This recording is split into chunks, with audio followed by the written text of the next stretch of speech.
네, 저희들은 지금 세 번째 영성에 대한 그런 그 말씀을 듣는다 이렇게 보시면 되겠습니다. 그래서 오늘 그 영성에 대한 말씀 처음으로 들으실 분이 한 분이라도 계시기 때문에 제가 다시 짧게 요약을 하겠습니다. 영성이라고 하는 것은 뭐냐라고 했었을 때 영적인 인격을 얘기한다. 그래서 영과 영적인 것 또 우리들의 삶 전체를 포함하고 있다 이렇게 표현할 수 있겠는데요.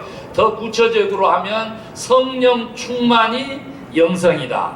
또 다른 표현으로는 하나님 사랑하는 방법이 영성이다.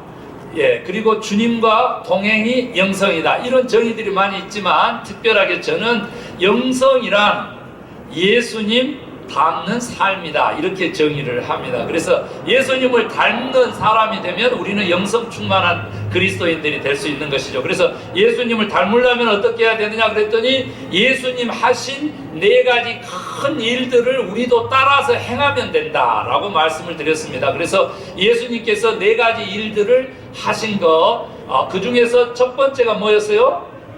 말씀을 가르치신 거예요. 디다케의 사역을 하셨죠. 그 다음에 두 번째, 이제 오늘 주제가 되는데 천국 복음을 전파하셨어요. 캐리그마입니다. 선포하신 것이죠. 그리고 세 번째가 뭐겠어요? 모든 질병 그리고 약한 것을 고치신 거예요. 다음 주에 이제 4층 실내 예배실에서 전하도록 하겠습니다. 그리고 네 번째 주님이 하신 사역은 십자가를 지시고 죽으셨다가 다시 3일 만에 부활하신 그 사역을 얘기합니다. 그래서 우리도 그같이 할 수 있습니까? 라고 했었을 때 yes, 할 수 있다 라고 하는 것이죠. 내 능력으로? 아니요. 성령의 능력으로. 우리가 성령님을 모시면 그분을 의지하면 그분의 능력으로 우리는 예수님이 하신 4가지 사역들을 오늘날에도 우리에게 위임한 그 사역들을 할 수 있다. 아멘입니까? 그래서 지난주에는 예수님이 첫 번째 하신 사역 말씀을 가르치심에 대한 말씀을 드렸습니다. 말씀은요, 기독교에서 사용하는 말씀이라고 하는 단어는 같지만은 4가지 개념이 있다고 그랬습니다. 첫 번째 기록된 말씀인 성경, 이게 온 인류의 그리스도인들 모두의 이 세상 사람들의 하나님의 자기 계시로서의 모든 신앙의 기준이 됩니다. 우리가 잘 아는 대로 의로 교육하기에 유익한 그러한 그 하나님의 말씀이 되죠. 그 기록된 말씀 성경이 있고요. 또 기독교에서 사용하는 말씀은 지난주에 핵심적으로 제가 말씀드렸는데 곧 오신 말씀 누구예요? 예수 그리스도. 예수 그리스도가 바로 그 말씀이시다. 그래서 그분의 가르치심, 그분의 삶 그것들이 그대로 우리에게 또 다른 말씀의 개념으로 존재한다는 사실을 꼭 기억하시면 좋겠고, 그 다음에 세 번째는 뭐냐면 이렇게 주일 예배 때 이렇게 예배의 설교로서 선포되는 말씀이 있습니다. 이 설교되는 선포되는 말씀도 오신 말씀도 기록된 말씀도 다 이 마지막 한 개념, 이 말씀을 향해서 다 존재하는데 그 말씀의 개념 네 번째는 뭐냐 그랬더니 바로 실현되는 말씀이라는 거예요. 우리 성도님들 각자의 삶에서 믿음으로 순종할 때 기적이 되고 역사가 되는 실현되는 말씀이라고 하는 것이 존재한다는 거예요. 그 실현되는 말씀의 주인공으로 하나님이 우리를 부르셨다는 거예요. 우리가 그 말씀에 실현되는 말씀의 주인공이고 그 말씀은 그 하나님이시라 그랬으니까 우리가 하나님의 아들 딸들이 되는 삶을 사는 그 비결은 말씀대로 실천하면서 순종하면서 사는 삶이라는 거예요. 놀라운 말씀인 것입니다. 놀라운 말씀. 주님이 왜 오셨느냐? 그랬더니 오늘날 우리 믿는 사람들로 하여금 하나님의 말씀이 그들의 삶에서 역사하도록 하기 위하여 모범이 되시려고 예수님이 오셨다는 거예요. 주님의 오심도 그 성육신도 그 같은 목적을 가진다는 사실을 강력하게 말씀을 드렸습니다. 그래서 오늘도 하나님께서 들려주시는 이 선포되는 말씀 설교를 통해서 메시지를 받으면 그대로 일주일간 뿐만 아니라 일생을 그렇게 살도록 결단하시는 저와 여러분 되십시다. 아멘. 그겁니다. 그러면 우리는 하나님의 아들 딸들이 되어서 저 영원한 천국에서 영원히 사는 삶을 산다는 것이죠. 예수님께서 두 번째 일을 하신 것을 오늘 우리는 배우고 본받아야 합니다. 두 번째 일이 뭐냐 그랬더니 천국 복음을 전파하셨다 그랬어요. 원래 오늘 14절에 보면 하나님의 복음, 굿뉴스 오브 갓, 하나님의 복음을 전하시려고 갈릴리에 오셨다 그랬어요. 언제? 때는 언제냐면 세례 요한이 감옥에 잡힌 후에 곧 이제 감옥에서 헤로디아 살로메의 춤값으로 목숨이 날아가기까지 세례 요한이 잡힌 후에 드디어 이제 예수님께서 공생에 하시는데 오늘 그 첫 마디가 뭐냐 그랬더니 때가 찼고 하나님의 나라가 가까이 왔으니 회개하고 복음을 믿으라. 그렇게 된 거예요. 그러니까 오늘 우리가 보면 예수님께서 하신 일이 천국의 복음, 즉 킹덤 오브 갓의 가스펠 굿뉴스, 그 복음을 전파하신 거예요. 캐리그마, 선포하신 것이에요. 그 사실에 대해서 우리도 배우고 그리고 그대로 실천해야 된다. 그러니까 다른 말로 바꾸면 뭐하라 그랬어요? 지난주에는 말씀 배워라 이렇게 얘기했어요. 그래서 말씀에 4가지 기둥을 말씀드렸죠.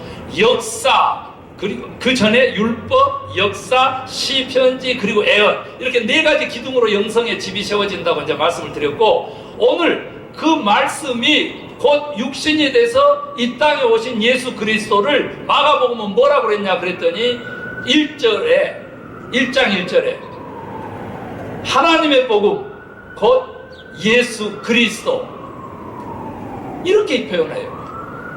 복음은 곧 뭐냐? 예수 그리스도다. 복음은, 좋은 소식은, 좋은 사건은 예수 그리스도라는 거죠.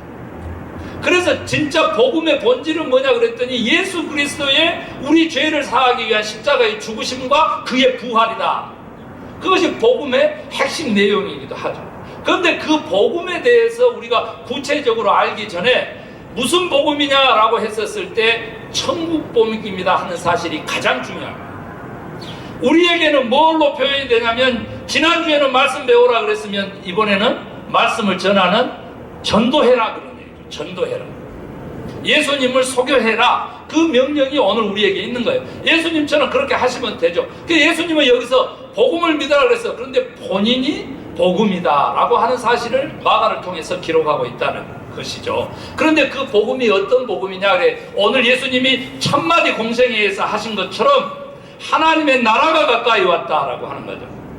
때가 찼고 회개하고 복음을 믿으라, 이제 이렇게 되는 거거든요. 그래서 그 복음은 하나님의 나라와 밀접하게 연관이 된다. 뗄래야 뗄 수가 없다.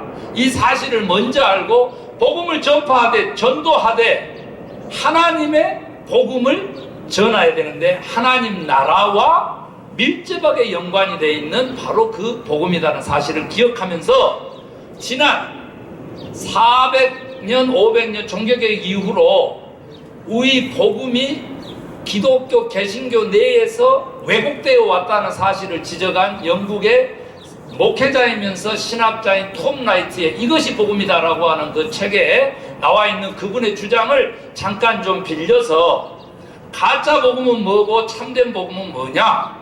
아니, 가짜는 아닐지라도 좀 부족한, 결핍된 그러한 부족한 복음은 뭐고 온전한 복음은 뭐냐?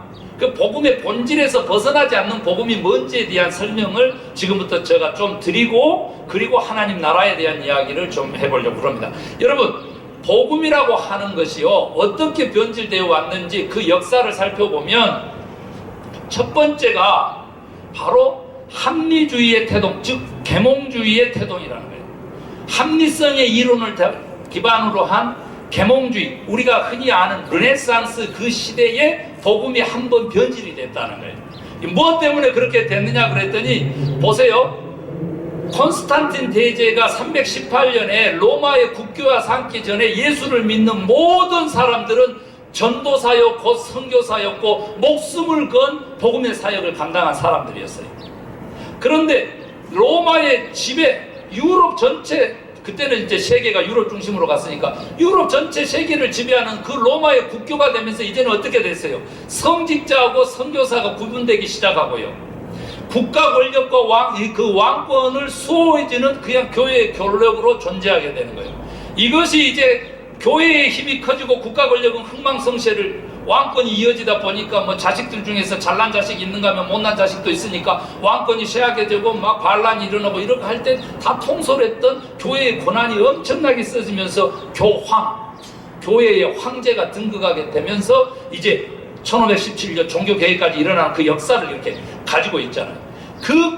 그 과정 속에서 우리가 잊지 말아야 될 것이 바로 계몽주의 태동인데, 그 계몽주의 태동이라고 하는 것은 이성을 강조하게 됐다고 말해요.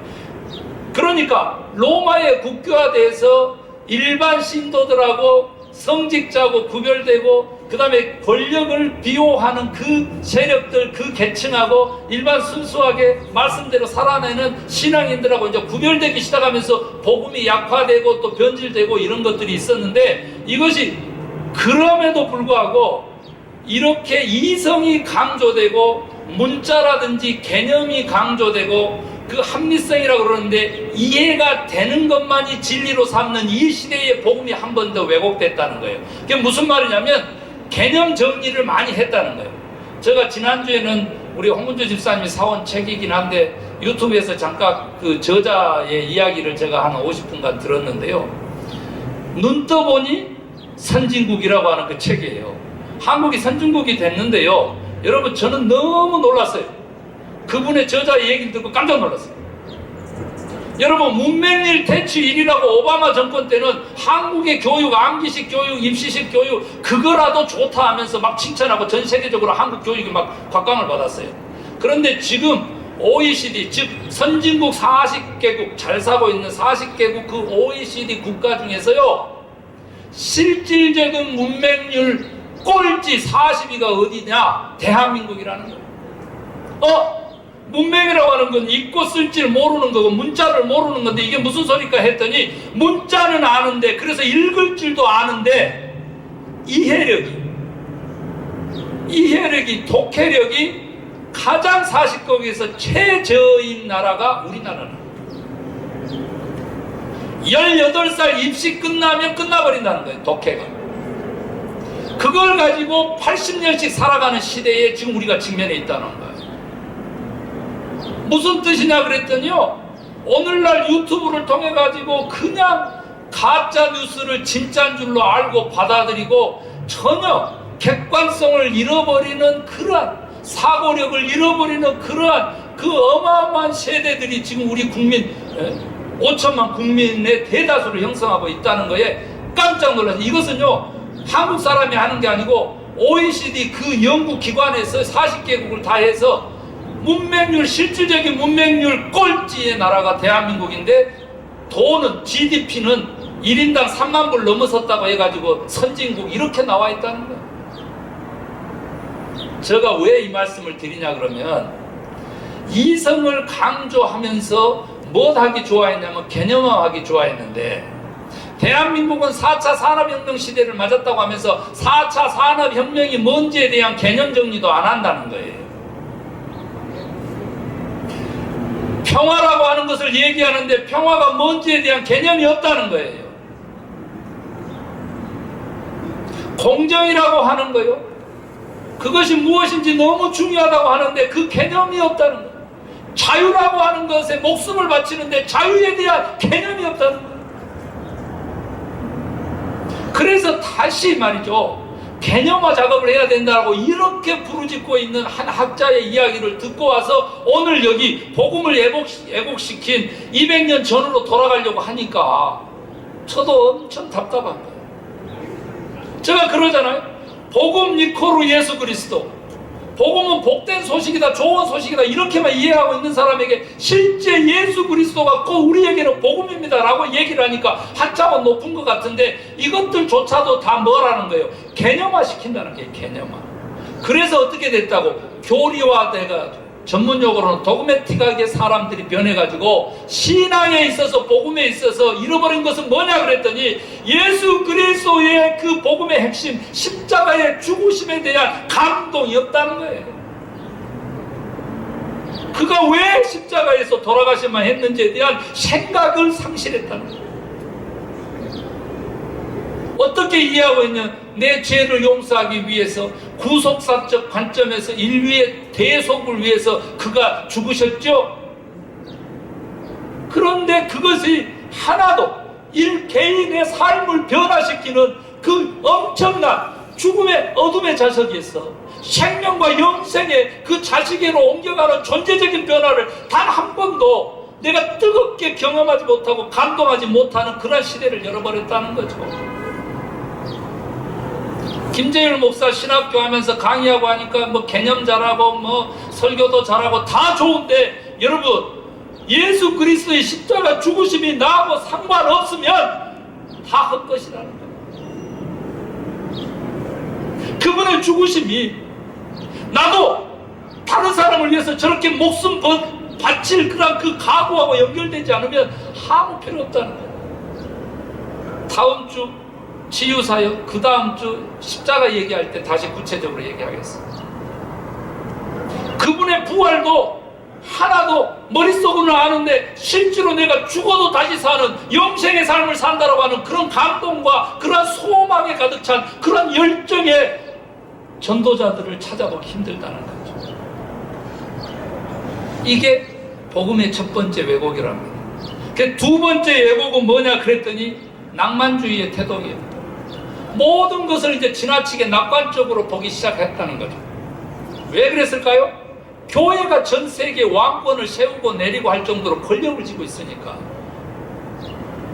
그러니까 어떻게 됐다고? 낭만주의적으로 해석을 하는 거죠. 그런데 이것은 신학적으로는 어떤 우를 표현하냐 그러면 하나님의 주권성에 대하여, 하나님의 그 주권은 절대성을 가지고 있으나 그 하나님 자신이 인격이신 하나님이시기 때문에, 사람과 더불어 일하시는 하나님이시기 때문에, 사람의 한 생명을 천하보다도 귀하게 여기시는 하나님이시기 때문에 그분의 주권이라고 하는 것은 다분히 관계적이라고 하는 사실을 잃어버리고, 어차피 하나님의 주권적으로 갈 것 같으면, 그분의 마음대로 갈 것 같으면 내가 잘 믿어서 무슨 소용이 있느냐, 내가 세상 사람들하고 다르게 살아서 거룩한 삶을 사는 것이 무슨 소용이 있느냐, 이렇게 가서 그노시즘, 영지주의를 낳았다 그 말이에요. 이게 영지주의는요 예수님 시대에도부터 있었어요.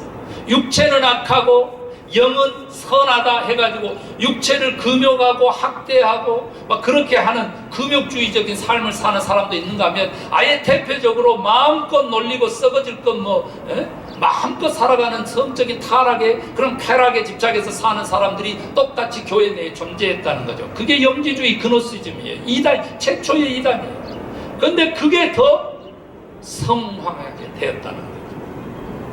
그러는데 현실은 어떻게 되느냐, 하나님이 내가 예수 잘 믿으면 오늘 가서 예배 참석만 하면 이번 한 주 평안하게 해주실 것이다. 그런데 돌아가는 길에 교통사고도 나고 그날 저녁에 체해서 병원에 이머전시로 실려가기도 하고 고통을 당한다는 거예요. 다음날 일어났더니 감기도 걸리고. 이 현실과 동떨어질 때 이런 분들이 어떻게 했느냐, 교회가 초월주의로 변해버렸다는 거예요. 초월주의로. 그래서 끔찍하게 복음을 왜곡시켜 왔는데, 그게 뭐냐 그랬더니 이 세상은 악하고 어둠의 세력이 지배하는 세상이기 때문에 이 세상은 심판받고 멸망받을 것이고 우리의 삶은 저 천국에 있기 때문에 하면서 초월주의의 병폐인 이분법적인 사고를 가지게 되면서 보상심리에 가득 찬 기독교인들을 만들어냈다는 거죠. 목회자도 영적인 지도자죠. 권사님 어려움 당하면 찾아가지고 권사님 조금만 참아, 천국에 가면 하나님의 상급이 크다, 보상해 줄 거다, 이렇게만 가르쳐 왔다는 것입니다. 이것은 오늘날 예수 그리스도께서 하나님의 나라가 갖고 왔으니 회개하고 복음을 믿어라, 복음을 받아들여라, 나를 받아들여라, 내가 하나님의 나라의 주인이다, 이러한 예수님을 믿지 못하게 하는 결과를 낳게 됐다는 것입니다. 뭡니까? 여러분, 가장 복음을 왜곡시킨 게, 여러분, 우리는 예수 잘 믿다가 죽어서 천국 가는 것을 목표로 삼는다 이거예요. 우리의 믿음의 목표를. 예수님은 너무 슬퍼하는 것이죠. 복음이신 예수님은 그거 아니라고 오늘 말씀하시는 거예요. 그러면 뭐냐 그랬더니 핵심 중에 핵심인 것입니다. 오늘요, 과거에 좋았던 소식이 복음입니까? 2000년 전에 예수님 오신 거, 십자가에 죽으신 거, 우리의 죄를 속량하신 거, 과거에 2000년 전에 그 복된 소식이 오늘 나에게 작동하는 복음이라면, 복된 소식이라면, 또 우리가 죽어서 우리는 천국 갈 거다, 천당 갈 거다, 하늘나라 갈 거다, 지옥 안 갈 거다, 이게 미래가 그게 좋은 소식, 그 복음이라면 현재 오늘은 어쩌냐라고 하는 것이 핵심인 것이죠. 잘못된 복음, 왜곡된 복음은 뭐냐? 오늘 나의 삶에 하나님의 나라, 하나님의 통치, 그가 다스리시는 천국의 삶이 빠지면 과거 2000년 전에 복된 소식도, 저기 저 죽어서 가는 하늘나라의 천국의 그 복된 소식도 다 소용없다는 거죠. 사랑하는 성도 여러분, 이분법적 사고를 낳게 됐어요. 합리주의. 그런데 그거 극복해야 되고요.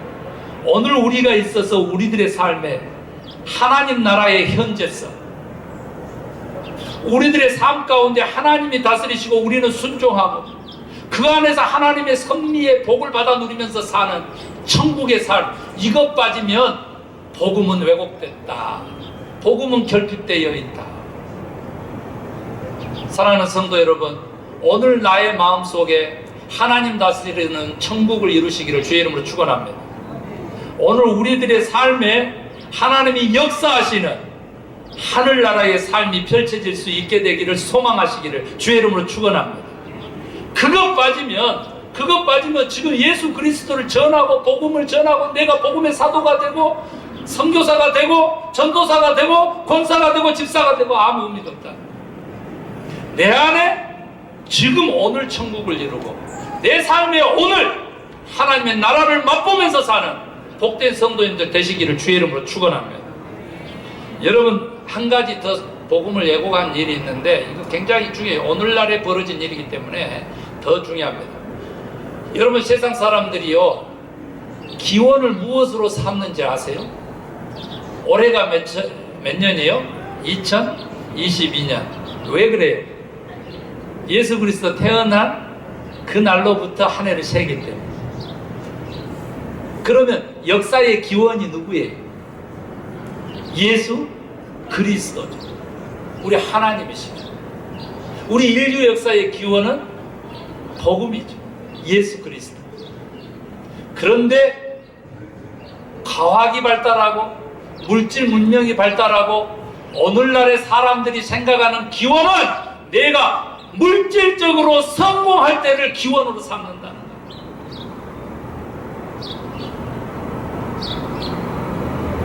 오늘날 과학의 눈으로, 오늘날 이 풍요한 삶의 눈으로 2000년 전에 예수 그리스도의 탄생을 바라볼 때 복음은 시시한 겁니다.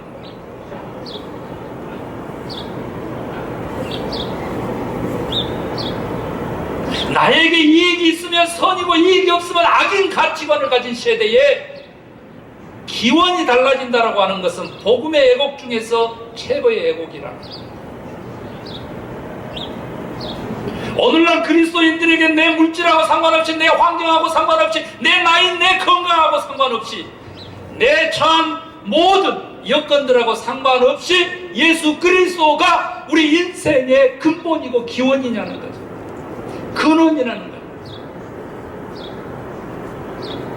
이것은 오늘날 어둠의 세력의 첫 번째 위형인 나르시즘, 자기 중심성에 대한 반면 교사입니다.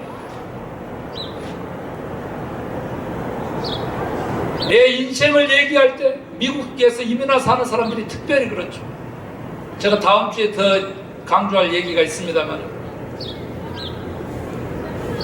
내 인생의 기원을 예수로 삼아야 되고 내 인생의 근원을 예수로 삼아야 그게 그리스도인이거든요. 그런데 한때 좋았던 곳, 행복했던 때 아니죠. 오늘 예수님이 말씀하신 이 때가 찼다라고 하는 때는 카이로스, 하나님의 때로서 종적인 시간을 얘기하는 것입니다. 인간은 횡적인 시간, 크로노스의 시간을 살지만 이에 예수님이 말씀하신 이 때는 하나님의 때로서 곧 우리 인간에게는 심판의 때로 생명이냐 죽음이냐를 결정하는 때인데, 오늘 이 예배 시간에 주님이 복음이라고 하는 새로운 개념을 들고서 내가 내 인생의 기원이다, 내가 살았던 것은 예수를 만난 이후의 삶이 내가 살았던 삶이다 믿으시면 아멘 하시기 바랍니다. 그것이 40년 50년 되면 그때를 한번 돌아보시기를 바라요. 그 속에 과연 하나님 나라의 현재성이 있었느냐, 하나님이 오늘 또 나와 함께 계셔서 임마누엘 하셔서 나에게 기쁨을 충만케 하시고 나에게 불가능한 일들을 역사하셔서 기적으로 간증할 수 있게끔 해주셨느냐, 내 삶을 돌아보라는 거죠. 자기 중심성은 절대 구원하고 상관이 없습니다. 구원이라고 하는 개념은 내 중심성을 내려놓고 하나님 중심성을 회복하는 것입니다. 그런데 저는 뭐 수많은 목회자들을 만나봤고 연합사역을 해봐서 제가 압니다만 단 한 번도 자기 중심성을 내려놓아 본 적이 없는 사람이 영적인 지도자로 서서 말씀을 증거하기 때문에 하나님은 없고 인본주의만 싹 터서 그렇게 복음을 왜곡시키고 있더라는 거예요. 마음속에는 물질적인 성공이 기원이기 때문에 그 물질적인 성공이 바로 소망이기 때문에 만몬을 섬기고 있으면서 하나님을 섬긴다라고 하는 가짜 복음을 선포하는데도 아멘 할렐루야 하는 사람이 몇천 명 몇만 명씩 늘어나는 것을 볼 때 하나님은 슬퍼하신다. 적어도 우리 나성소망교회는 겉사람은 후패해서 80이 되고 90이 됐지만은 그 속사람은 오늘 이 말씀을 받은 순간부터 예수 그리스도를 기원으로 삼는 새로운 삶, 변화된 삶, 예수 그리스도의 능력으로 풍성한 삶을 사시기를 주의 이름으로 축원합니다. 하나님의 나라의 현재성 없이 오늘 내 안에 하나님의 나라를 회복하고 내 삶에 하나님의 나라의 역사함을 증명하지 못하고 우리가 복음을 전할 수 없게 된다라고 하는 겁니다. 여러분, 사실은 제가 복음의 개념에 대해서 너무 많은 설명을 했지만 이거 필요 없어요. 더 중요한 것은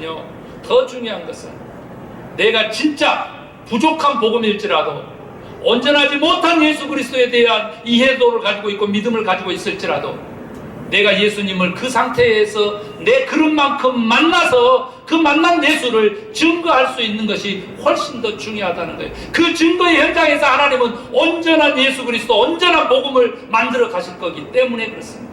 김재율 목사한테 뭐 책 한 권 설명을 뭐 5분 만에 들었다고 해서 내가 크게 되겠습니까?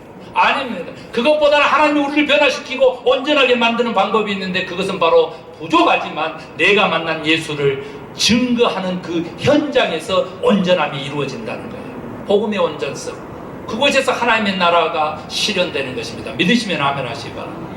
여러분, 전도를 하는데요, 저 정말 목회하면서 안 해본 일 없습니다. 교인 한 명 더 늘리려고 다른 사람들은 이렇게 생각하지만요, 한 영혼에 대한 사랑이기 때문에 정말 수많은 시간을 투자해서 다른 사람들은 다 어리석다고 합니다. 왜 어리석을까요? 여러분요, 우리 인간은요 7개의 관계의 서클을 가지고 있습니다. 유일하게 남은 전도법이요 관계전도법이라고 얘기하거든요. 그런데 저는 그동안요 어떻게 해왔느냐 그러면 맨 바깥에 있는 7번째 서클, 알지 못하는 엑스맨에게 집중해 왔는데요, 이것은 0.001%의 확률이라고 합니다. 복음을 믿을 확률이. 1000번을 시도해야 한 사람이 믿을까 말까 하는 확률을 가지는 일에 집중해 왔기 때문에 그런 지탄을 받고 반대에 직면하고 제가 다 달게 받겠습니다. 그러나 0.01%의 확률일지라도 하나님 앞에서 내가 행했다라고 하는 사실만큼은 변함이 없지. 그렇게 하다 보니까 한계에 부딪힌 그 한계성 속에서 오늘 깨닫게 되는 말씀을 성도 여러분에게 전할 수 있게 된 것이죠. 여러분, 인간은 누구나 할 것 없이 7개의 관계의 서클을 가지고 있는데 첫 번째 그 중심이 누구냐 그러면 나입니다. 나. 이게 첫 번째 서클이에요. 그 다음에 두 번째가 가족입니다. 세 번째가 그 가족과 관계된 친척입니다. 네 번째가 이게 7개 서클이니까 중심인데 네 번째가 누구냐 그랬더니 친구인가, 친구. 피부치가 아닌데 예수 그리스도가 우리를 친구 삼은 것처럼 친구가 네 번째 가운데 서 있고요.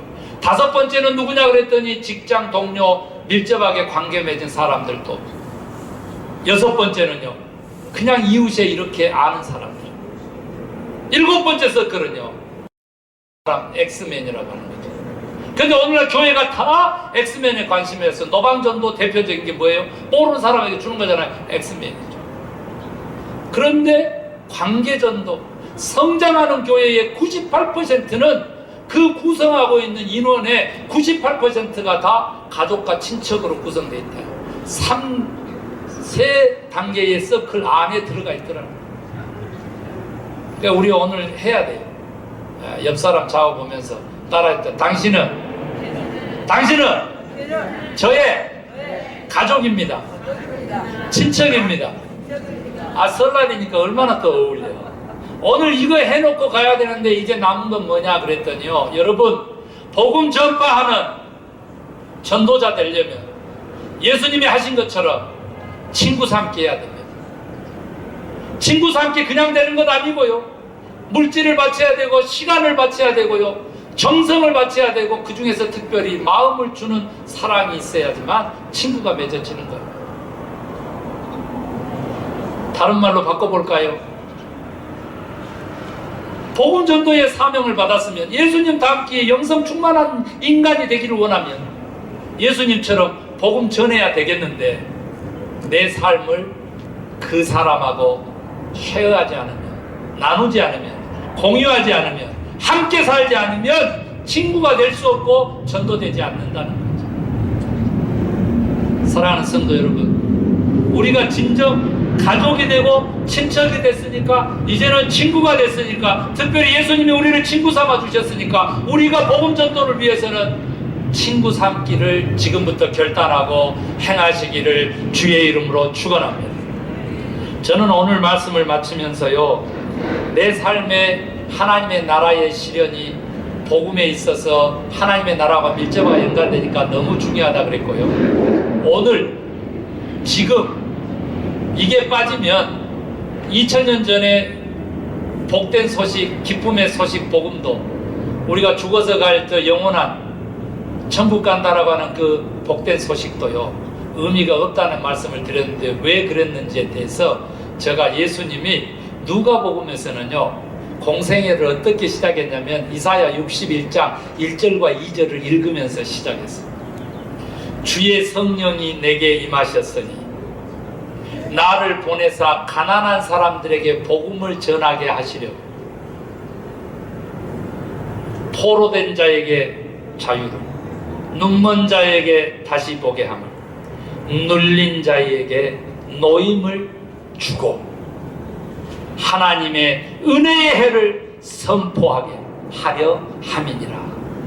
이사야서 61장 1절과 2절을 예수님께서 그 유대인들의 회당 앞에서 그 일을 읽으시면서 이제 누가복음 4장 21절로 가면, 오늘 이 말씀이 너희에게 임하였느니라. 아멘입니까? 이사야 선지자 400년도 넘게 애언하신 그 말씀을 400년 후에 예수님이 오셔서 읽으시면서, 은혜의 해는 희년입니다. 50년마다 한 번씩이요, 빚이 탕감되고 종이 자유하고, 그 다음에 원래의 기업으로 돌아가서 재분배가 일어나고, 50년마다 출발하라고 하나님이 이스라엘 공동체에 만들어주신 경제제도뿐만 아니라 사회 운영체제의 그 제도를 은혜의 해라고 하는 거예요. 예수님이 오셔서 성령으로 그것도 오셔서 당신을 이 땅에 오신 목적으로 밝힌 게 바로 이 희년, 은혜의 해를 선포하게 하라 하셨다는 거예요. 그게 과연 이루어졌느냐라고 하는 거에 대해서는 나중에 제가 기회가 있으면, 희년의 전문가입니다. 제가 더 말씀 나누도록 하겠고, 여기에서부터 우리 그리스도인들의 경제 원리까지도 다 나온 것인데, 오늘의 핵심은 뭐냐? 400년 전에 예언했던 이사야 선지자의 예언을 들고 서서 오늘 그 말씀이 너희들 눈앞에서 이루어졌느니라라고 하셨던 예수 그리스도의 음성을 듣고요, 2000년 전에 나를 위해서 죽으신 예수 그리스도의 그 복음이 오늘 우리들의 삶에 천국으로 화하기를, 하나님이 다스리시고 나는 그 하나님의 뜻에 순종하는 삶을 사는, 내 안에서 천국을 이루고 내 삶에서 하나님의 나라, 하나님의 다스림, 하나님의 통치를 이루는 주의 뜻대로 사는 저와 여러분 되실 때 복음의 사역자들이 될 수 있다. 아멘입니까? 바로 관계전도에서 친구를 만들어내고, 예수님처럼 그 친구를 통하여 하나님 나라를 확장하고 하나님의 일을 할 수 있게 되었다. 믿으시면 아멘. 아멘. 기도하겠습니다.